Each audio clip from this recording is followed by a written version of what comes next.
And for more on Trump's southern state swing in North Carolina and Virginia, let's bring in former chairman of the South Carolina Republican Party and good friend of the show, Katon Dawson. Good morning, Katon. Good morning, Hena. Thanks for having me today. Always a pleasure to have you, sir. So today's the last day to early vote in your great state of North Carolina, also in Virginia. You live in South Carolina, but in the Carolinas, where a combined 5+ million people already cast their ballots. With both candidates there today, what does Trump need to do to convince those who have not voted to go to the polls and ultimately vote for him? Well, as we said on your very first show, Hena, that I had the privilege of being on, is the presidential sweepstakes is still on, and both candidates are trying to see what they can give that small minority of 26% of the voters, which is now probably down to 5% of the voters who haven't made up their mind or haven't decided whether to go vote.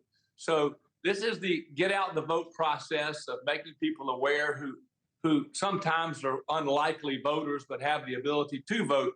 That's how close this race is. It looks like it's favoring Trump when you start looking at the polls in North Carolina, then come on down to Georgia, another big state. Certainly, Trump needs Pennsylvania. It's doable without it, but it's hard.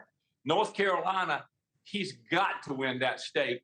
It's got a majority House and Senate of Republicans. It's got an unusual governor's race in there where the Democrat candidate looks like he's got an easy path to victory. But remember, Trump's voters don't always identify by party. They always don't. They're hard to get for you to talk to you on the telephones when they're or the internet or however we're polling these days. So he's got to get out those marginal voters in a couple of states. I understand why he's going to Virginia. I mean, Youngkin came up with a very unusual strategy of he was for Trump, he was against Trump. He did everything it took, very smart candidate, good campaign, and won. Northern Virginia makes it really hard to win. You know, it's a tough state.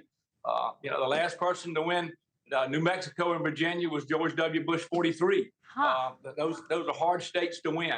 But at the end of the day, I understand what Trump's doing. I think he's got a win coming. I don't think we will have the win on election night. I don't.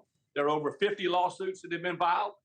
It's going to be confusion from both sides. So we're going to be in a real funk for about 5 days after they start counting votes on Tuesday. Well, we'll be investigating everything that is said when that day comes. So in the closing days, 3 days out, both sides, like you mentioned, turning to their ground game. Generally, Katon, and you and I have talked about this, Democrats have the advantage. Compared to the last two Trump campaigns, what's different this time, especially in the Carolinas and neighboring states? Here's what's different. Donald Trump is a business guy that can be offensive and sometimes charming, but he's had 4 years. And I was with Nikki Haley for 1.5 years, and I saw that they didn't quit working after he lost and left the White House. They've been working every day with about 60 or 80 really smart people, bracketing these states, talking to preachers, talking to African Americans, talking to Hispanics and Latinos. I mean, he's been spending money not only on these trials, but on that. One of the things that killed us in the Trump campaign running against Donald Trump was every time he got indicted or every time there was something that went on in courtroom, his numbers went up. Yeah. And that's still the case. I mean, what I'm surprised he's not talking about are the 2 I's and the 3 H's. That's Israel and Iran and the Houthis and the Hamas and all the terrorism that's going on. Trump's winning the confidence of voters, even if they don't like him. Sure. And he is a candidate that gets people to vote for him, whether they personally like him or not. And I think that's really hard to poll, by the way. Katon, we are so proud to say that you were one of the first guests on this show. And from the very beginning, you have said if Trump stays on message, he will win. Well, this week, a prime example of off-script comments becoming the headline with specifically the rhetoric against former Congresswoman Liz Cheney. I see you shaking your head. What's your advice to him now? And, of course, the campaign 3 days out. You know, one thing that can lose a campaign is a candidate.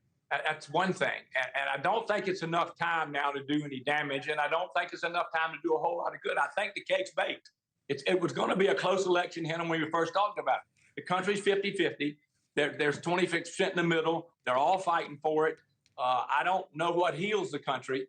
It'll be a while, and I'm sad for that. But Trump just has to get out of his way right now and talk about the things that matter and quit bringing all the personalities into it, because that's not helping us now.